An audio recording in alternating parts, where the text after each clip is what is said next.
Nossas Bíblias, Gênesis capítulo 1, versículo 1.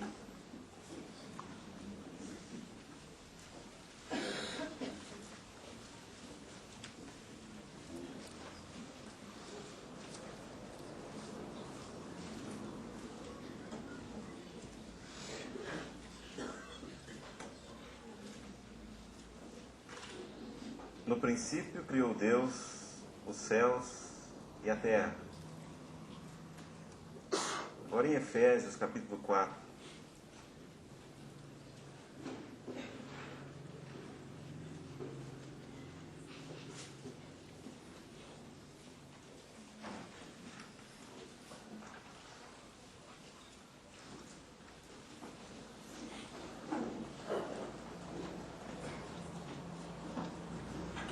Efésios 4, 1.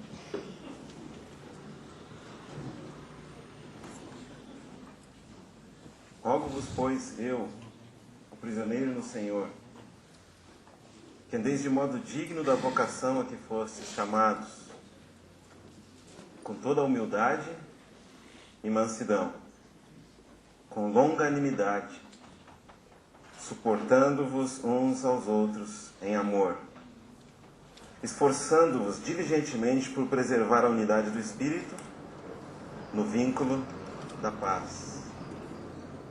Há somente um corpo e um Espírito, como também fostes chamados numa só esperança da vossa vocação. Há um só Senhor, uma só fé, um só batismo, um só Deus e Pai de todos, o qual é sobre todos, age por meio de todos e está em todos. Vamos ter mais uma palavra de oração.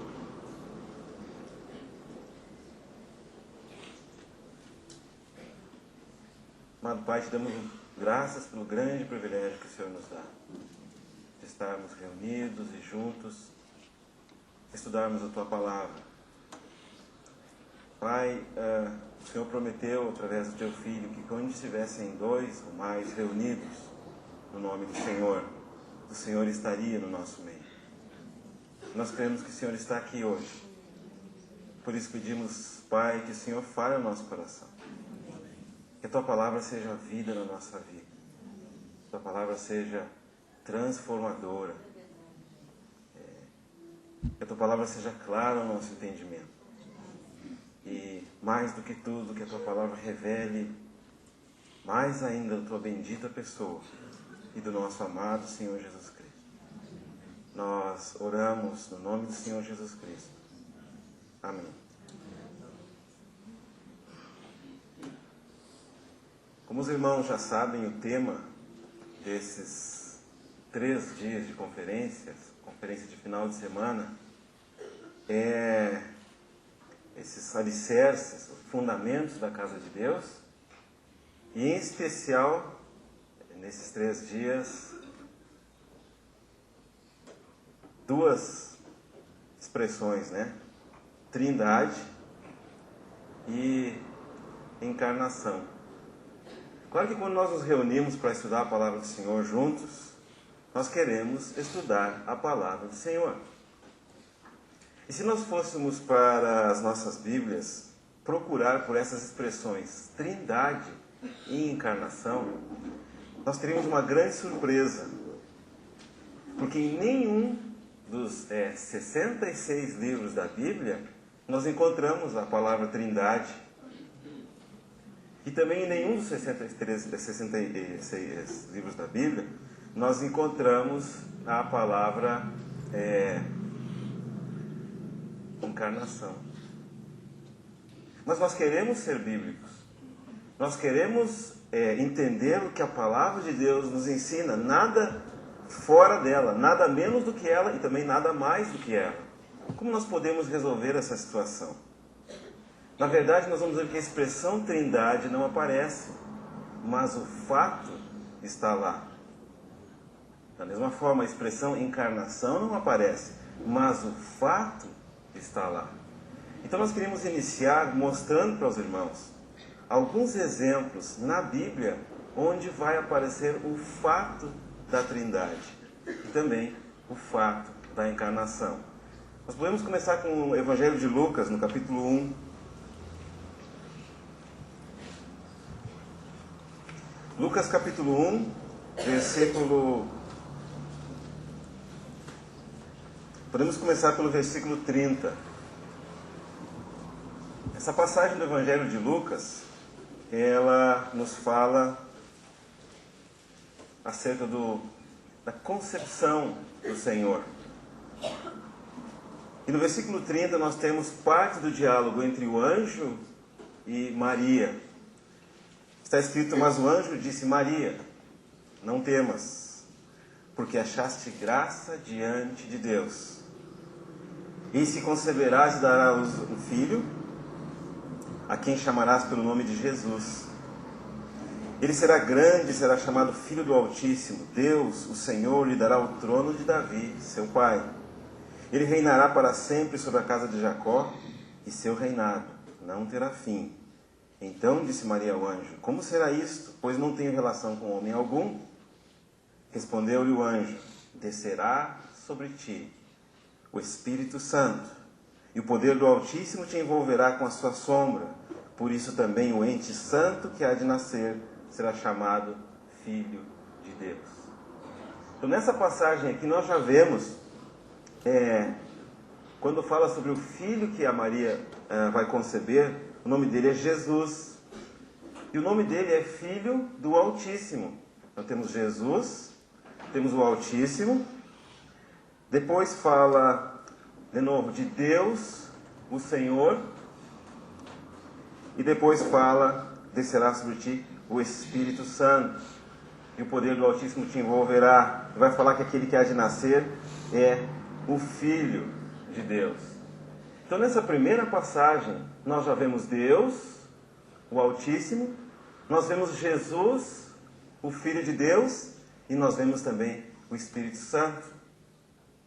Não está escrito aqui Trindade, mas de alguma forma está muito claro: Deus, Pai, Jesus Cristo, Filho e Espírito Santo. Os irmãos estão vendo? Quando nós prosseguimos, na verdade, se nós estudássemos esse Evangelho de Lucas, iniciando pelo capítulo 1, nós veríamos que está repleto das expressões Deus, Pai, Deus, Espírito Santo e Jesus Cristo. Se nós conseguíssemos um pouco mais, no Evangelho de Lucas mesmo, no capítulo 3, no versículo 21, quando relata uma etapa da vida do nosso Senhor, por ocasião do seu batismo, 3, 21, e diz assim, e aconteceu que, ao ser todo o povo batizado, também o foi Jesus, e estando ele a orar, o céu se abriu. Marquem a expressão, Jesus. Versículo 22. E o Espírito Santo desceu sobre ele em forma corpórea, como pomba, e ouviu-se uma voz do céu: Tu és o meu Filho amado, em ti me comprazo. Os irmãos estão percebendo? Jesus, Espírito Santo e Deus, o Pai, quando fala lá do céu: Tu és o meu Filho amado, em ti me comprazo. Se nós fôssemos agora para o Evangelho de Mateus, capítulo 28, versículo 18 e 19.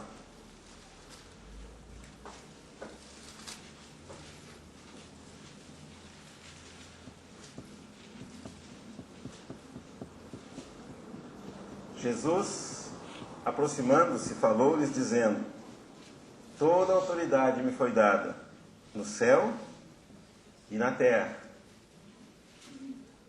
Ide, portanto, fazei discípulos de todas as nações, batizando-as em nome do Pai, do Filho e do Espírito Santo.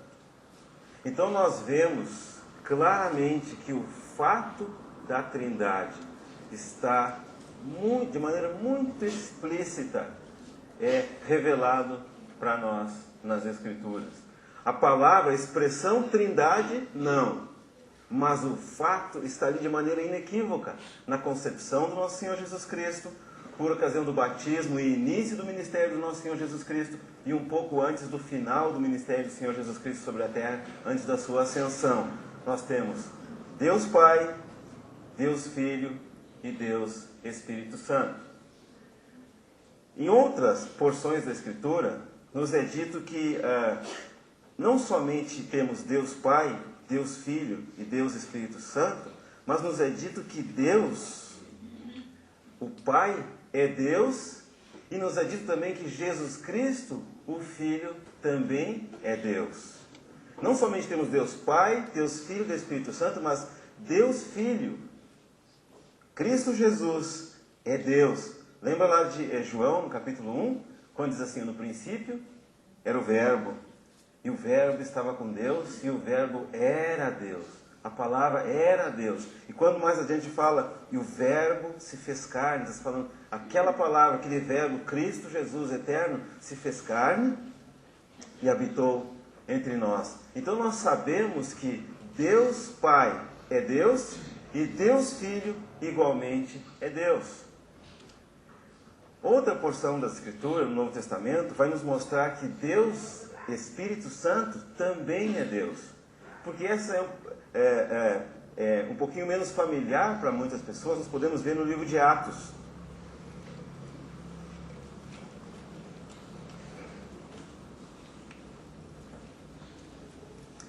Atos no capítulo 5.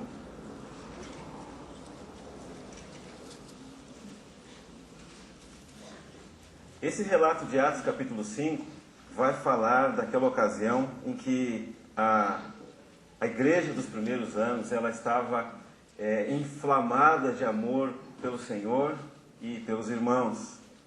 E nessa amor deles, eles venderam as suas possessões e entregaram o resultado dessas possessões aos pés dos apóstolos. Mas um casal dentre eles teve uma ideia diferente, né? Eles venderam por um valor e disseram que tinham vendido por outro, e deram outro valor para os apóstolos, dizendo que aquilo era o valor integral da venda. Eles venderam, vamos dizer assim, que eles venderam por 100, mas disseram que venderam por 50, 50 deram para os apóstolos, 50 eles retiveram para si mesmos. Aí em Atos capítulo 5 diz o seguinte: então disse Pedro: Ananias, por que encheu Satanás o teu coração para que mentisses ao Espírito Santo? Percebeu ali? Quando Ananias mentiu, naquela ocasião, o próprio Espírito Santo, através do autor inspirado desse livro, disse que ele mentiu ao Espírito Santo. Agora vamos prosseguir a leitura. Para que mentisses ao Espírito Santo? Por que encheu Satanás teu coração para que mentisses ao Espírito Santo, reservando parte do valor do campo? Conservando, porventura não seria teu? E vendido não estaria em teu poder? Como, pois, assentaste no teu coração esse desígnio? Não mentiste aos homens, mas mentiste a Deus.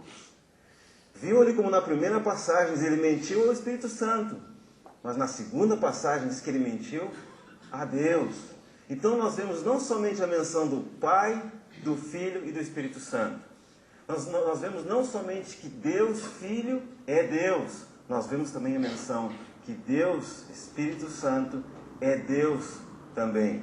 Então essas menções que nós fizemos são menções a respeito de Deus Pai, Deus Filho e Deus Espírito Santo na história.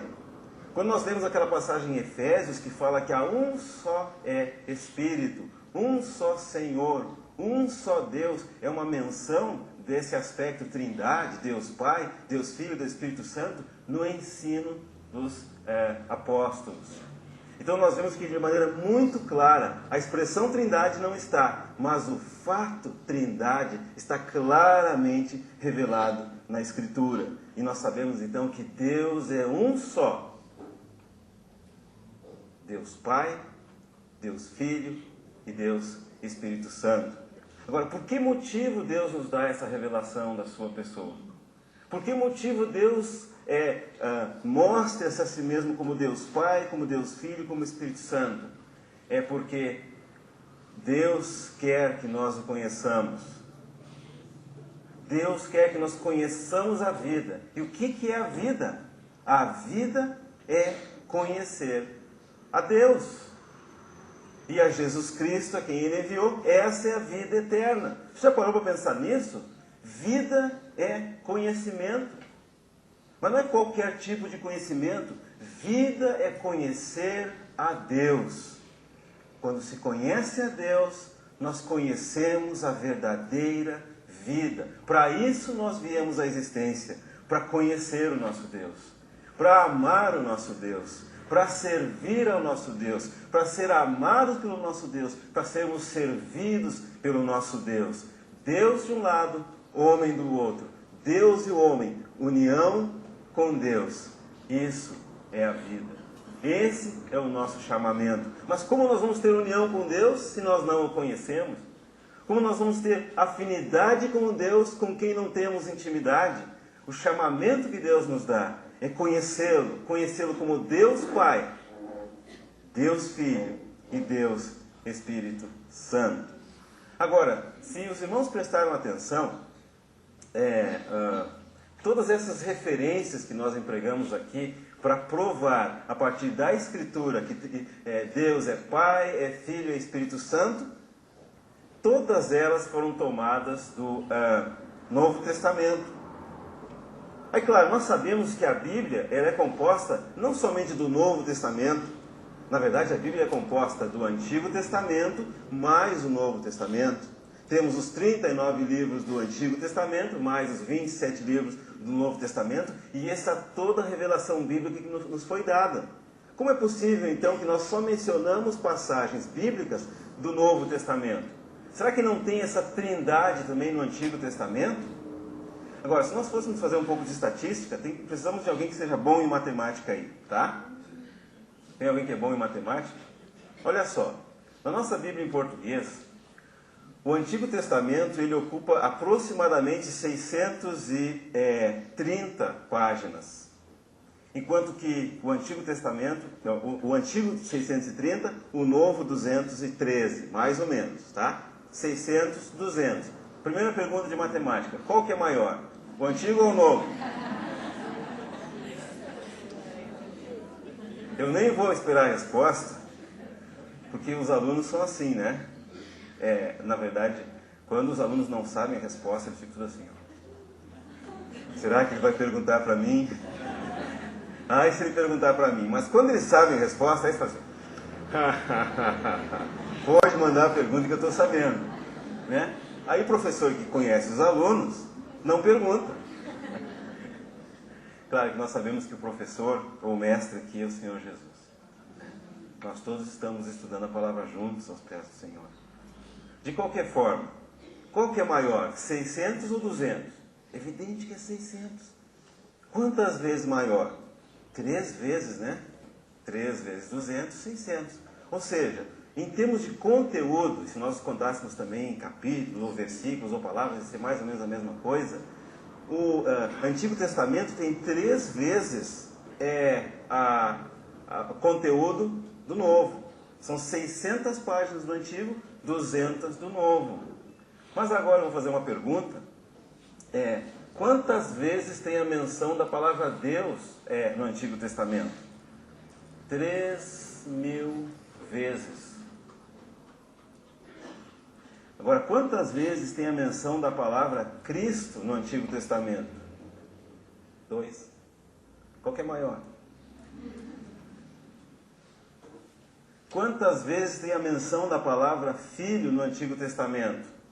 7 vezes, com referências a Filho como Filho de Deus. E quantas vezes tem referência a palavra Filho no Novo Testamento? 245. Qual que é maior? Quantas vezes tem a menção da palavra Espírito no Antigo Testamento? 90. No Novo Testamento, 247. Quantas vezes tem a menção da palavra Pai no Antigo Testamento? 15. E no Novo Testamento? 260. Então nós vamos ver que a menção dessas três pessoas da Trindade, Pai, Filho e Espírito Santo, é diferente nos dois testamentos. Tem muito mais a menção de Deus no Antigo Testamento do que a menção do Filho e do Espírito Santo, ou muito mais que a menção do Cristo. E se nós fôssemos ver no Novo Testamento, quantas vezes tem a menção de Deus? 1330 vezes. Quantas vezes tem a menção de Jesus Cristo? Aproximadamente 1300 vezes. Está percebendo? Nós vemos que de alguma forma, no Novo Testamento, Jesus Cristo, o Filho de Deus, nos é revelado de maneira explícita. Está claro lá, está nítido, é só ler, a gente encontra essas três palavras. Mas lá no Antigo Testamento, igualmente tem Deus Pai, Deus Filho e Deus Espírito Santo, mas de maneira implícita. Agora dificultou, né? Explícito e implícito. O que é explícito e implícito? Explícito que está claro ali, está escrito. Deus Pai, Deus Filho, Deus Espírito Santo. Implícito é que também está escrito, mas nós temos que ter olhos para ver. Ou revelação. E aí nós temos que nos perguntar, né, por que é que essas menções aparecem da Trindade tão clara no Novo Testamento, e no Antigo Testamento é como se Deus estivesse escondido, como se Deus estivesse se ocultando, por dois motivos. Um é por causa da natureza do próprio Deus, que não pode ser visto, e outra é por causa da nossa própria natureza, que nós só podemos ver Deus quando Ele se manifesta. Do ponto de vista de Deus, é a manifestação de Deus. Do nosso ponto de vista, é revelação. Aí então fica essa questão: por que é que Deus aparece tantas vezes no Antigo Testamento e o Filho e o Espírito Santo aparecem relativamente menos, e aparece no Novo Testamento Deus e o Filho um número quase igual de vezes, e o Espírito também muitas vezes? Na verdade, todos nós, por causa do pecado, nós nascemos cegos. Nós nascemos naturalmente incapazes de ver a Deus que habita naquela luz inacessível. Os nossos olhos não podem ver a Deus, especialmente por causa do nosso pecado. O nosso pecado nos deixou cegos, nos deixou tolos, nos deixou chegar naquela conclusão que o homem, sem a revelação divina, ele chega a essa conclusão: não há Deus. Claro que é um erro. Então, nós vemos que, por causa disso, Deus vai ter que fazer uma maneira especial para que nós venhamos a conhecê-lo. E uma ilustração que vem à minha mente, com relação a isso, é aqueles sensores, alarme, né? Quem não conhece esse alarme para ladrão? Ladrão é uma coisa muito comum nos nossos dias, né? A gente pensa que é só hoje, os dias de hoje, que tem ladrão. Mas ladrão já é antiga a história do ladrão, né? Muito antiga, ladrão sempre existiu. Esses sensores modernos que tem hoje é que a gente não tem sempre, né? Então, tem um tipo de sensor, você coloca ele no escuro, assim, no canto da sala, no canto do carro, e quando alguma coisa passa por ali, o sensor ativa. Liga uma luz vermelha, soa uma trombeta, não é, né? Soa um alarme, né? Trombeta vai soar um dia, viu? Também alarme, né? Então, aí soa aquele alarme e você sabe que passou alguma coisa ali. Pode ter sido ladrão, pode ter sido teu filho, ou o vovô que foi no banheiro, né? Pode ter sido um gato. Mas de qualquer forma, quando passa o movimento pelo alarme, o sensor indica: algo passou por aqui.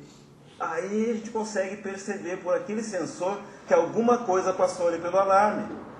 Da mesma forma, quando é que nós, os homens, podemos perceber Deus?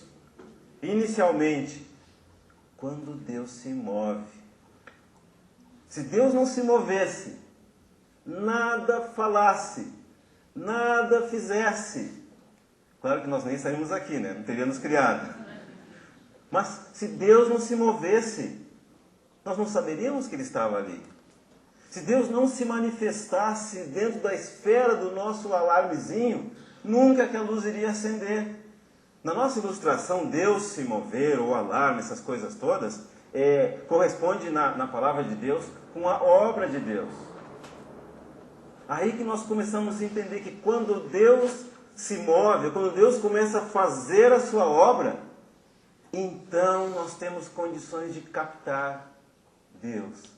Temos condições de perceber Deus. Claro que esse mover de Deus é uma percepção muito primitiva, né? Muito rudimentar. Vai mostrar Deus como Deus Todo-Poderoso. Quando Deus se move, cria céus e terra. Deus tem poder. Quando Deus se move e mantém as estrelas nas galáxias e os sóis onde eles estão, Deus tem poder. Quando Deus se move e faz a chuva cair e faz todas as coisas acontecerem em seu devido tempo, aí nós percebemos Deus existe, Deus tem poder, né? E também tem outra coisa, quando às vezes Deus se move dentro de nós. Sabe quando tem alguma coisa que a gente sabe que não deve fazer? Vamos dar um exemplo assim leve aqui, né? Sabe aquela palavra? Você sabe que você não deve dizer aquela palavra. E antes de dizer aquela palavra, vem um movimento dentro do teu coração. Não fala essa palavra. Ou então, fala essa palavra, sabe? E a gente ignora aquele mover. Mas é Deus se movendo dentro. Então nós vamos ver que quando Deus se move, quando Deus opera, quando Deus age, então nós percebemos Deus existe. E é por isso então que nós vamos ver que no Antigo Testamento, muitos versículos sobre Deus, muitos versículos sobre Deus o Senhor, porque no Antigo Testamento vai nos mostrar preponderantemente, ou seja, de maneira mais enfática, Deus, o Pai, o Criador, mais do que tudo, Deus o Criador. Deus aquele que originou todas as coisas. É isso que nós vamos ver no Antigo Testamento. E é por isso que nós iniciamos a nossa leitura lendo Gênesis capítulo 1, versículo 1. O que diz lá? No princípio criou Deus os céus e a terra. Quando nós lemos essa frase, nós percebemos muitas informações já por aqui. A primeira delas é que Deus existe antes dos céus e da terra. Se Ele criou, Ele tinha que estar lá antes. E se Ele criou céus e terra, significa céus e terra tiveram um princípio. Concordam comigo? Mas antes desse princípio, lá estava Deus. Mas agora quando Deus cria céus e Deus cria a terra, agora Deus se move. Agora Deus agiu. Agora nós percebemos. Agora nós vemos que os céus proclamam a glória de Deus. Agora nós vemos que toda a terra está cheia da glória de Deus. Nós vemos a ação de Deus neste universo. Nós percebemos a Deus. Ainda que no silêncio da noite, se nós ficarmos bem quietinhos, percebemos sem dúvida nenhuma, há um Deus. E isso de maneira muito clara. E se nós fôssemos contar nos capítulos 1 e 2 do livro de Gênesis, quantas vezes a palavra Deus é mencionada, eu não vou dar um número exato, eu acho que eu não vou falar esse número. Eu não vou dar um número exato, mas é mais do que 30 vezes. Mais do que 30 vezes é mencionado Deus agindo, Deus se movendo. Primeiro, Deus criou os céus e criou a terra, né? Nós dizemos que isso é o universo. Do ponto de vista da Bíblia, o universo é céus e terra. Deus criou céus e terra. Aí depois vai falar, né, que a terra, porém, estava vazia e havia trevas sobre a superfície, sobre a face do abismo. O Espírito de Deus pairava sobre as águas. E aí Deus começa a agir. Como é que é Deus agindo? Disse Deus. Deus falou. O que ele disse? Haja luz. E o que aconteceu? Houve luz. E aí começa, disse Deus várias vezes. Disse Deus, haja luz e houve luz. Disse Deus, haja firmamento no meio das águas para fazer separação entre as águas de cima e as águas de baixo. E foi aquela separação. E depois disse Deus, houve separação entre as porções secas e as porções de água. E houve então porção seca e houve porção de água. Depois Deus vai dizer, Deus vai criar as plantas, os peixes, os pássaros, os animais, até que chega naquele momento sublime que Deus cria, o ponto mais alto da sua criação, cria também o homem. E nós vamos ver então nesses dois capítulos, mais de 30 vezes, Deus agindo. Agora, significa que nesses dois capítulos, Deus agiu e o Espírito Santo não estava presente? Significa que Deus agiu e o seu Filho não estava presente? O que está escrito em Gênesis capítulo 1, versículo 2? A terra, porém, estava sem forma e vazia. Havia trevas sobre a face do abismo. E o que tem ali? E o Espírito de Deus pairava por sobre as águas. Viram ali?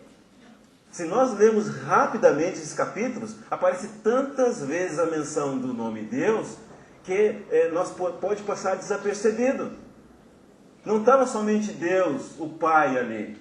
Estava também Deus, o Espírito Santo. Agora, se nós chegarmos no versículo 26. Gênesis capítulo 1, versículo 26. Também disse Deus, façamos o homem à nossa imagem. De acordo com o português que eu estudei com a professora Margarida, essa palavra façamos é plural. Olha a gramática. Plural ou singular? É plural. Estão percebendo ali? Quando chega na hora da criação, ou como Deus criou o homem, ele usa plural. Façamos.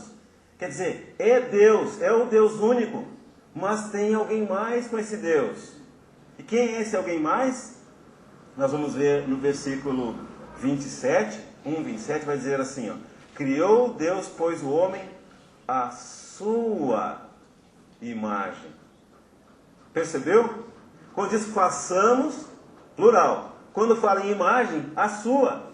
Agora nós sabemos, graças a Deus, porque nós vivemos nesse tempo depois da vinda do Senhor sobre a terra, nós sabemos quem é a imagem de Deus. Quem é a imagem de Deus? A imagem de Deus é o Senhor Jesus Cristo. Ele é a imagem do Deus invisível. Deus nós não podemos ver, mas quando nós vemos Cristo Jesus, nós vemos a imagem do Deus invisível. Agora nós sabemos, já no capítulo 1 da Bíblia, nos primeiros versículos, nós temos Deus, o Deus Criador, temos Deus, o Deus Espírito Santo, e temos Deus, o Deus Jesus Cristo. Graças ao Senhor. Esse fato da Trindade não é algo que está reservado somente para os escritos do Novo Testamento, não é algo que está reservado somente para o ensino dos apóstolos e dos profetas, mas é algo que lá no princípio da criação desse mundo material já começou a ser revelado para nós.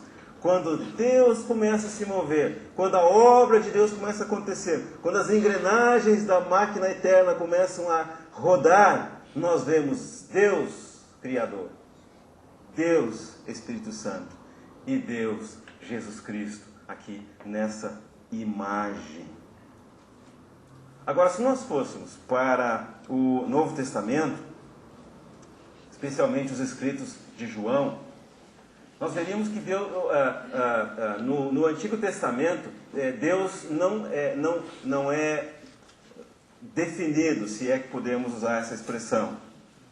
No Antigo Testamento, Deus diz: eu sou o Deus de Abraão, eu sou o Deus de Isaac, eu sou o Deus de Jacó. Ou quando pergunta o nome dele, eu sou o que sou. Mas quando nós chegamos no Novo Testamento, nós chegamos à seguinte revelação acerca do nosso Deus. A Bíblia diz assim, Deus é Espírito, portanto é vida. Deus é luz. E diz também que Deus é amor. Agora, nós não sabemos o que é amor, mas se nós olharmos para Cristo Jesus, então nós entenderemos o que é o amor. Lembra quando, um pouco antes do Senhor Jesus Cristo ir para a cruz do Calvário, nos é relatado que ele estava com seus discípulos. Isso está relatado em João, capítulo 13. E diz que era por ocasião da festa da Páscoa.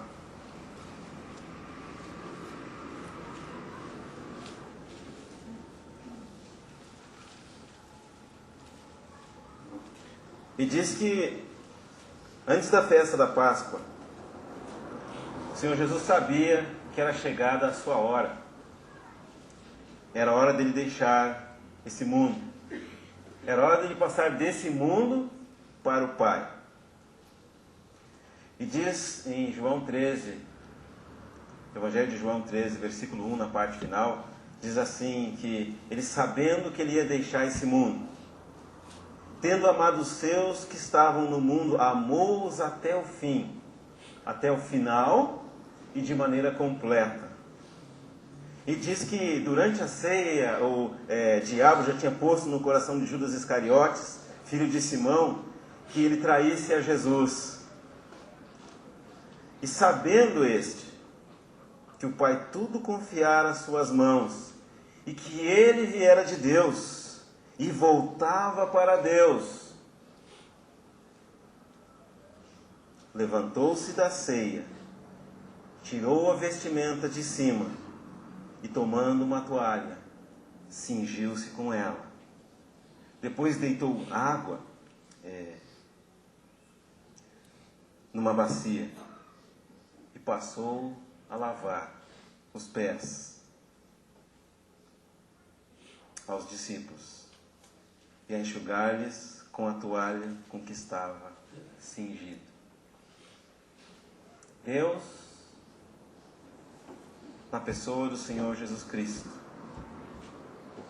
Criador dos céus e da terra, tendo autoridade sobre céus e sobre terra, tendo todo o poder, tendo sido aquele que originou a criação e aquele que sustenta a criação e aquele em quem todas as coisas vão se resumir no final de todos os tempos.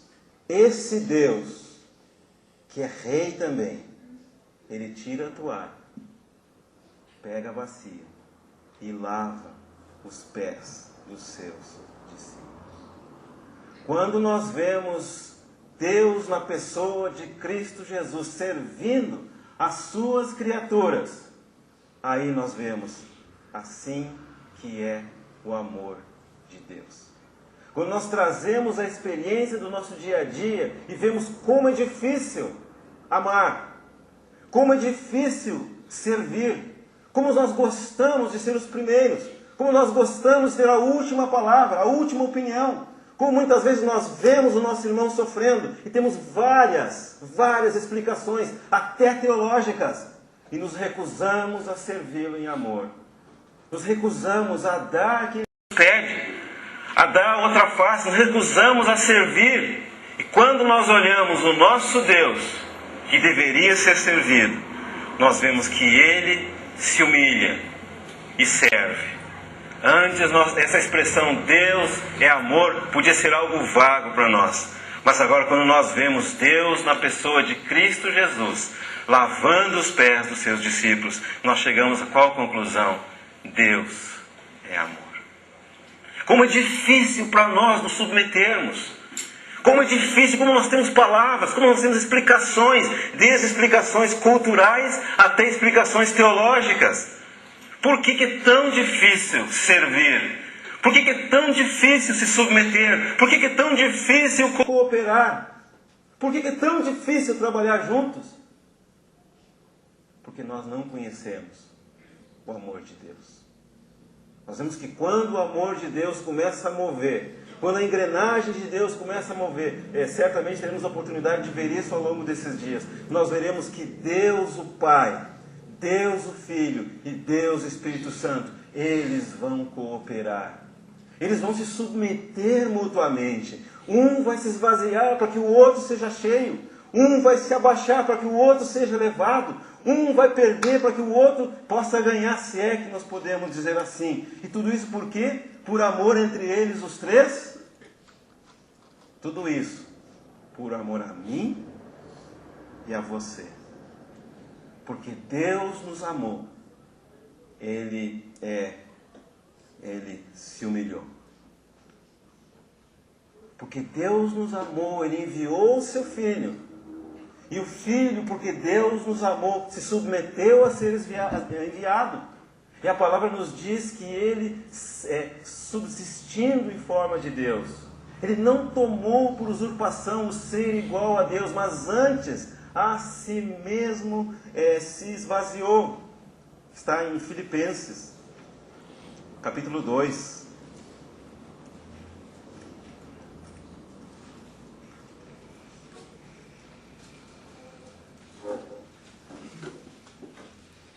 A si mesmo Deus se esvaziou,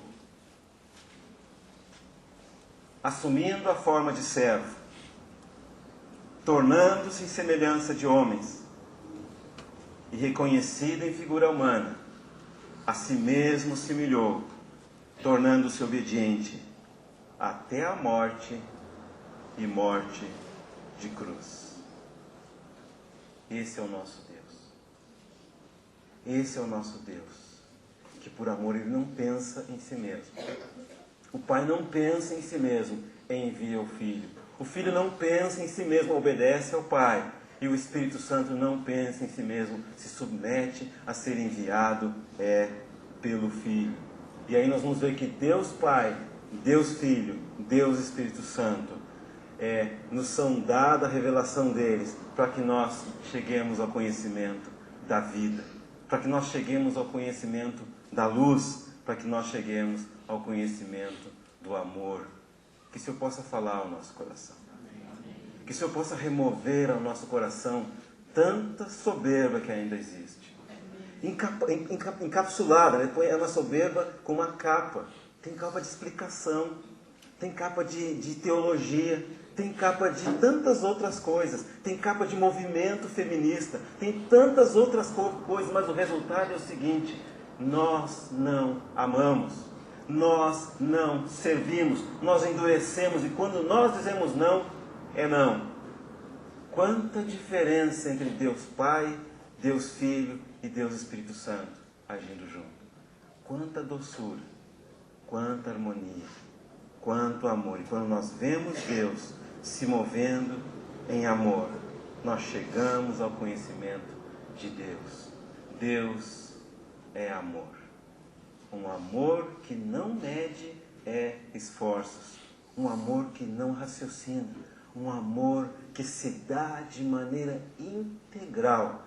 Quando Deus se deu a nós, na pessoa de Cristo Jesus e posteriormente na pessoa do Espírito Santo, Ele não reservou nada para si mesmo. Com o mesmo amor com o qual o Pai ama o seu Filho. Se você ler lá no Evangelho de João, vai perceber que Ele ama a nós também. Ele nos deu o que Ele tinha e o que Ele era. E é por causa disso que hoje nós temos a esperança da vida. Por isso nós temos esperança, por isso nós temos um amanhã, por isso nós não estamos indo condenados para o inferno, por isso nós não estamos caminhando naquela caminhada desvairada que nós vimos antes de conhecer o Senhor. Nós fomos atraídos ao nosso Deus, porque Deus é amor. E sendo amor, Pai, Filho e Espírito Santo começam a operar de maneira conjunta com a finalidade de trazer redenção para nós e com a finalidade também de realizar o seu propósito eterno nesse universo. E aí nós vamos ver que essa revelação de Deus como Criador dos céus e da terra, que é o Deus predominante no Antigo Testamento, essa revelação começa a nos ser dada porque tem um aspecto dessa vontade eterna de Deus que só pode ser realizado se houver cooperação da nossa parte.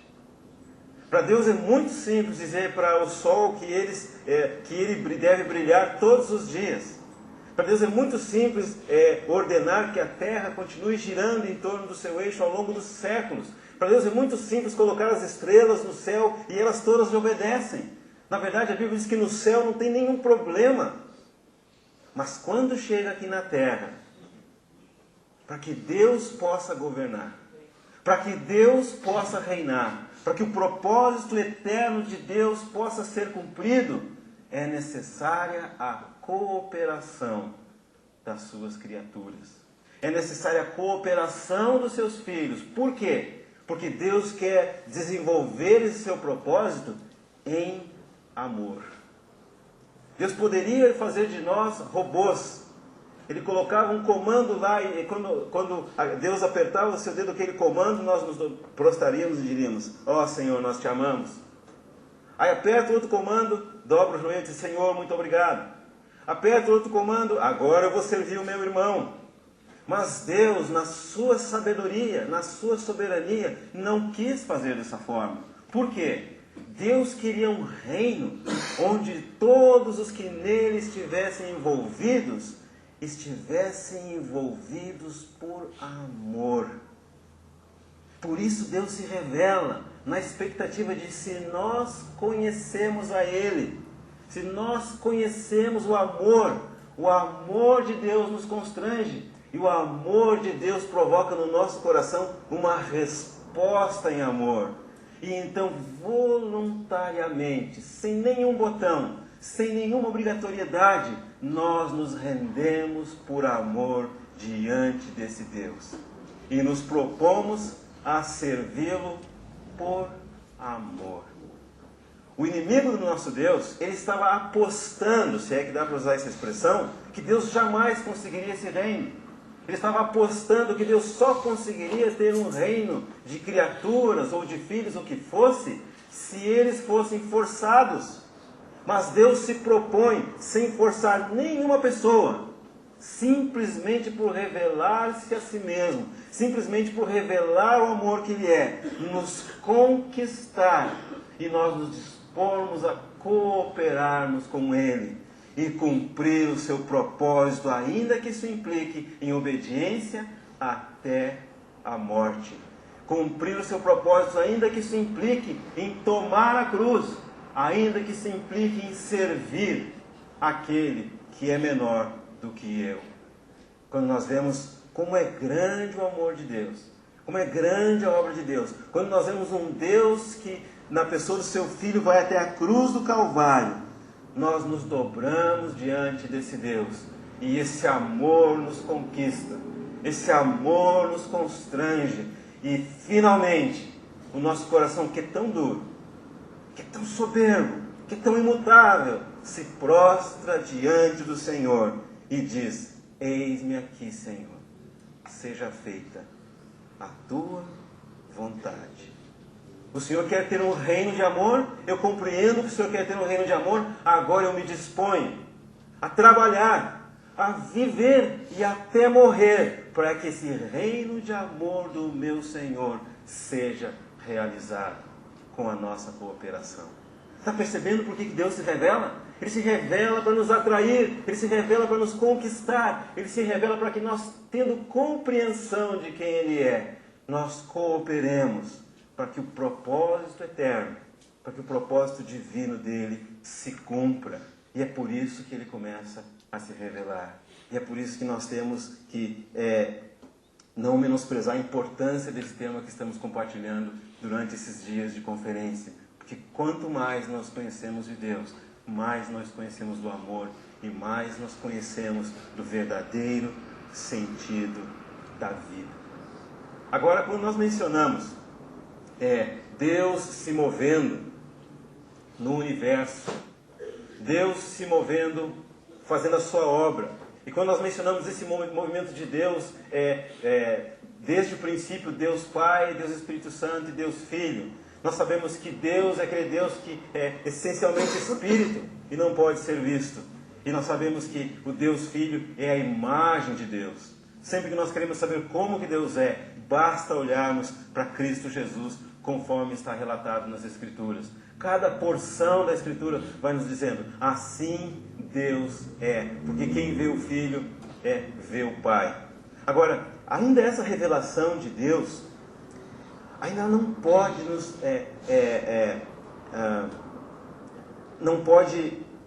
ainda nos trazer a completitude do que Deus é.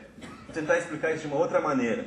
Quando nós mencionamos que Deus Pai, Deus Filho e Deus Espírito Santo é claramente, explicitamente mencionado no Novo Testamento, alguém podia se perguntar por que é que antes, lá no Antigo Testamento, é como se Deus o Pai estivesse em proeminência e Deus o Filho e Deus o Espírito Santo estivessem como que escondidos.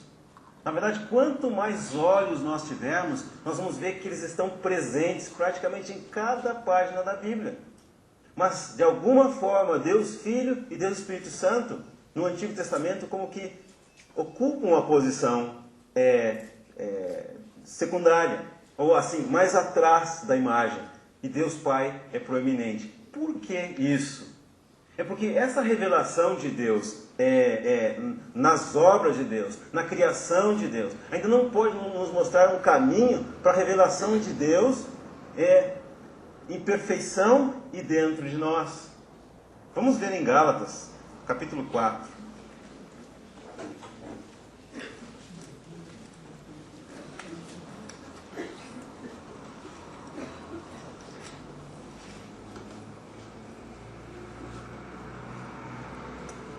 Pode ser a partir do versículo 1.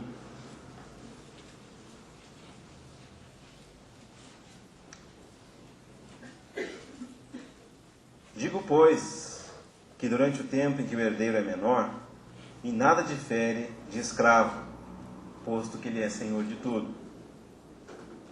Mas está sob tutores e curadores até o tempo predeterminado pelo Pai. Assim também nós, quando éramos menores, estávamos servilmente sujeitos aos rudimentos do mundo, vindo, porém, à plenitude do tempo. Deus enviou o seu Filho, nascido de mulher, nascido sob a lei, para resgatar os que estavam sob a lei, a fim de que recebêssemos a adoção de filhos. E porque vós sois filhos, enviou Deus ao nosso coração o Espírito do seu Filho, que clama, Abba, Pai. Nessa passagem, nós começamos a ver uma primeira expressão que é interessante, né? Que no versículo 2 aparece tempo pré-determinado pelo Pai. E depois no versículo 4 vai falar vindo, porém, a plenitude do tempo. E depois vai falar então quando Deus enviou o seu Filho, nascido de mulher, e é um outro exemplo que a palavra encarnação não está explícita, mas o fato está aqui. Então não é que Deus se revela para nós somente através das coisas que foram criadas, somente através daquele testemunho dentro do nosso coração que dá um senso do que é certo e errado, mas Deus se revela também na própria história. Quando em Hebreus Deus diz que todas as coisas foram criadas pela palavra, né? O universo foi criado pela palavra de Deus, vai nos dizer assim, as épocas, as dispensações foram criadas pela palavra de Deus. E aí nós vemos que Deus é um Deus que não se revela somente nas obras das suas mãos, não somente naquela lei que Ele coloca dentro do nosso coração, de mais ou menos saber o que é certo e o que é errado, mas Ele se revela também na própria história. E quando nós começamos a falar da revelação de Deus na história, nós vamos perceber que existe então um período de tempo, dentro do qual a revelação de Deus ela começa a ser cada vez maior. E esse período de tempo, né, ele vai incluir aquele período em que a Escritura é revelada para nós também. Nós podíamos tomar uma medida aproximada, mais ou menos, se nós tomássemos a minha mão aqui como o ponto central quando o Senhor Jesus Cristo veio, podíamos pegar mais ou menos uns 2000 anos antes da vida do Senhor Jesus Cristo. e uns 2000 anos depois da vinda do Senhor Jesus Cristo, nós veríamos um período de tempo em que gradualmente Deus está se movendo e fica registrado. Mais ou menos 2000 anos antes da vinda do Senhor Jesus Cristo, mais ou menos, não é exato, né? Só aproximado, nós temos o nascimento de Abraão. E naquele período, diferentemente da revelação que Deus tinha dado desde a criação do Adão até o Abraão, naquele período com Abraão, Deus começa a dar uma revelação especial. Deus começa a se mostrar de maneira especial para um povo especial. Deus escolhe Abraão, que estava lá em Ur dos Caldeus, lá naquele lugar que hoje nós chamamos Oriente Médio, lá perto do Golfo Pérsico, né? E diz que Abraão estava lá no meio de muitos deuses. Abraão era um idólatra. E diz que Abraão servia aqueles ídolos, servia aqueles deuses. Mas um dia o Deus do céu se revelou a Abraão. Um dia os céus falam com Abraão e chamam Abraão, escolhe Abraão. E Abraão creu nessa revelação de Deus. E nós vemos que Deus então começa a se revelar na história. Ele separa o Abraão e diz que do Abraão ele vai formar uma nação.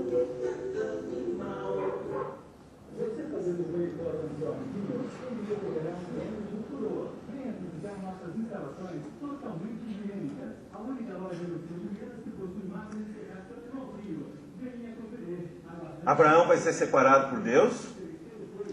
Abraão vai ser uma nação. E de Abraão virá uma semente que vai abençoar todas as famílias da terra. Agora, no que se refere à preparação dessa vinda, dessa semente que vai abençoar todas as famílias da terra, no que se refere à preparação desse descendente do Abraão, que hoje nós sabemos que é o Senhor Jesus Cristo, Deus vai ter um longo período de tempo. É longo para nós que somos limitados, mas para Deus não é nada longo. Então são cerca de 1921 anos que Deus vai preparando vai preparando aquele ambiente, vai preparando a história para que o Filho de Deus seja manifestado. E aí nós vemos que somente então, quando Cristo Jesus veio a essa terra, aproximadamente há 2000 anos atrás, somente então, do ponto de vista da Bíblia, foi chegado aquele tempo pré-determinado pelo Pai. Somente então naquele período foi chegado aquele tempo que a Bíblia chama plenitude do tempo. E antes disso, nós vamos ver Deus então separando dentre todas as nações um homem. Desse homem e da sua família é formada uma nação. E essa uma nação começa a receber uma revelação especial de Deus.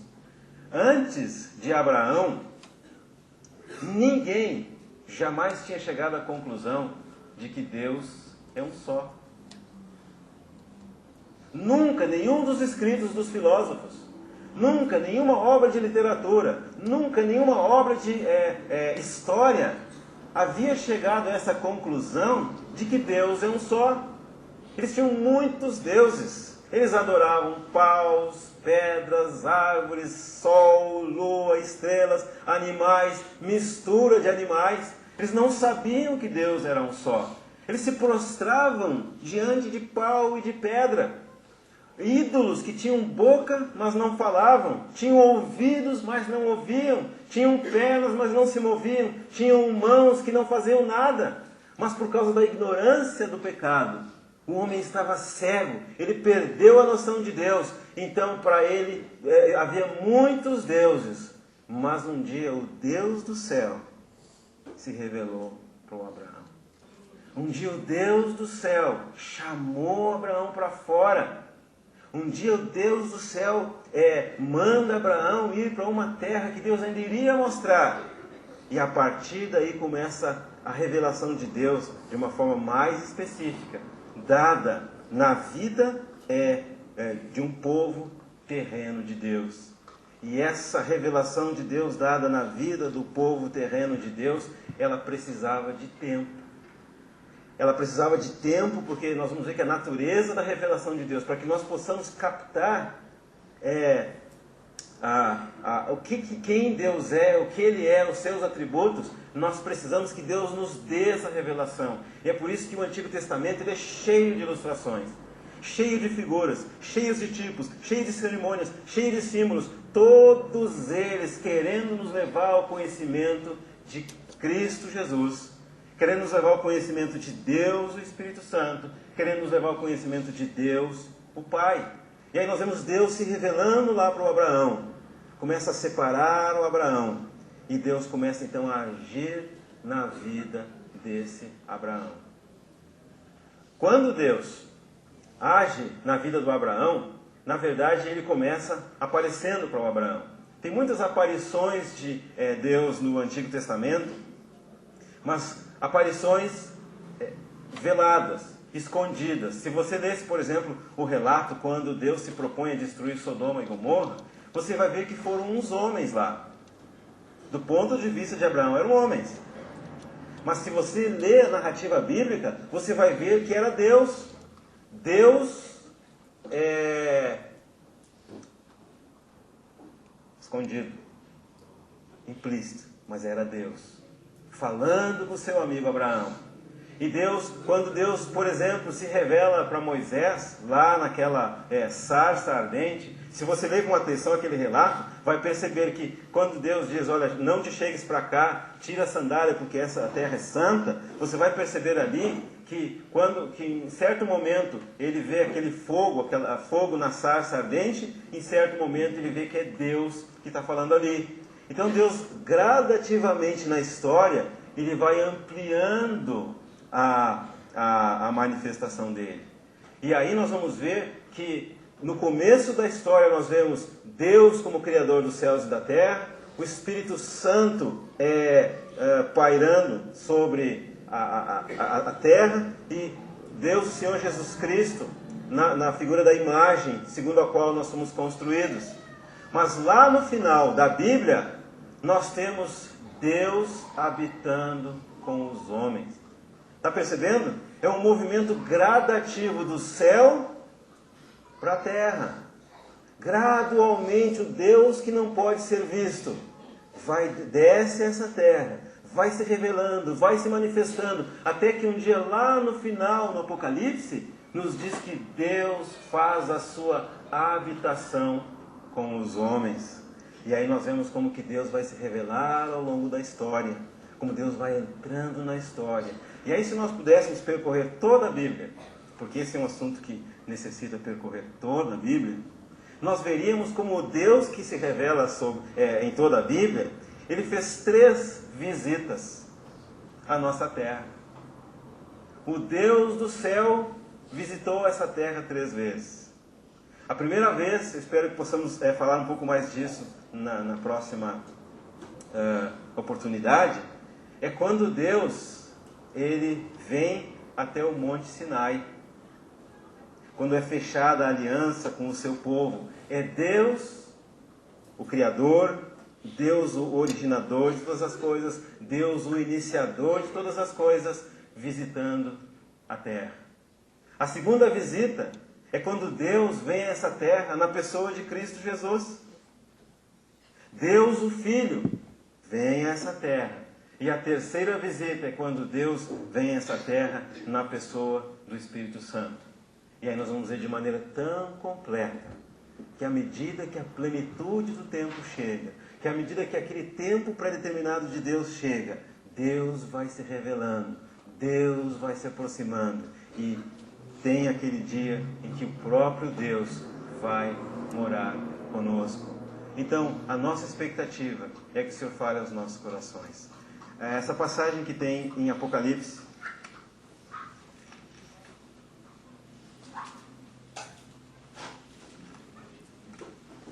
capítulo 21.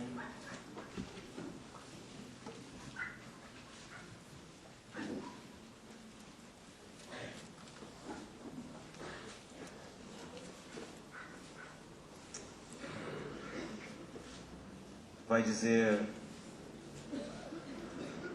vi novo céu e nova terra, pois o primeiro céu e a primeira terra passaram e o mar já não existe. Vi também a cidade santa, a nova Jerusalém, que descia do céu, da parte de Deus, ataviada como noiva adornada para o seu esposo. Então ouvi grande voz vinda do trono, dizendo: eis o tabernáculo de Deus com os homens. Deus habitará com eles. Eles serão povos de Deus. E Deus mesmo estará com eles.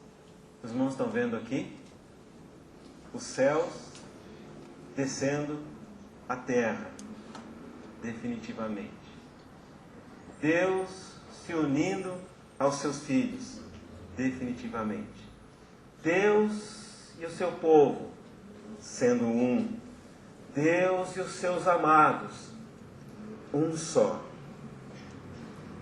Povos de Deus, Deus mesmo estará com eles. E aquele dia não precisará mais revelação, porque naquele dia os nossos olhos verão o nosso Deus. E a Bíblia diz que Ele enxugará dos nossos olhos toda lágrima. E não haverá mais morte,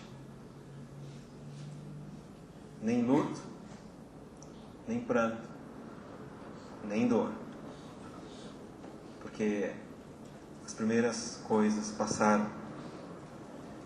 E aquele que está sentado no trono disse: eis que faço novas todas as coisas. E acrescentou: escreve, porque estas palavras são fiéis e são verdadeiras. Um dia, nosso Deus não mais virá essa terra para uma visita. Nem a visita do Pai relatada no Antigo Testamento, nem a visita do Filho mencionada no início do Novo Testamento, nem a visita do Espírito Santo, que já veio para habitar conosco, mas não para nos desejar que fiquemos aqui isolados. O Espírito Santo veio habitar dentro de nós, para que nós clamamos: vem, Senhor Jesus. Para que nós clamamos: Abba, Pai. Para que nós possamos clamar: Deus meu e Pai meu. Nosso amado Deus. Deus coloca o Espírito Santo habitando dentro de nós, para que nós clamemos pelo propósito de Deus, que é essa união com Deus em amor. Que o Senhor possa falar aos nossos corações. Que o Senhor possa revelar a grandeza do nosso Deus, que é Deus Pai e Criador, que é Deus Filho, nosso Senhor Jesus Cristo, e é Deus Espírito Santo. Vamos terminar com uma palavra de oração.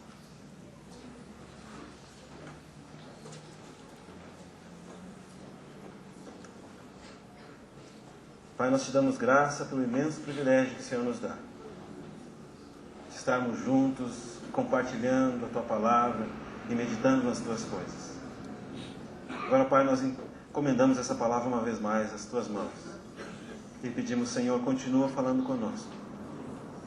Senhor, não nos deixe até que nós vejamos em Cristo Jesus o amor de Deus, e esse amor mude a nossa vida, e esse amor nos leve a viver para o único propósito pelo qual o Senhor nos trouxe a existência.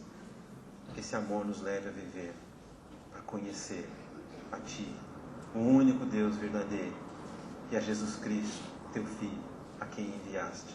Nós pedimos isso no nome do Senhor Jesus. Amém.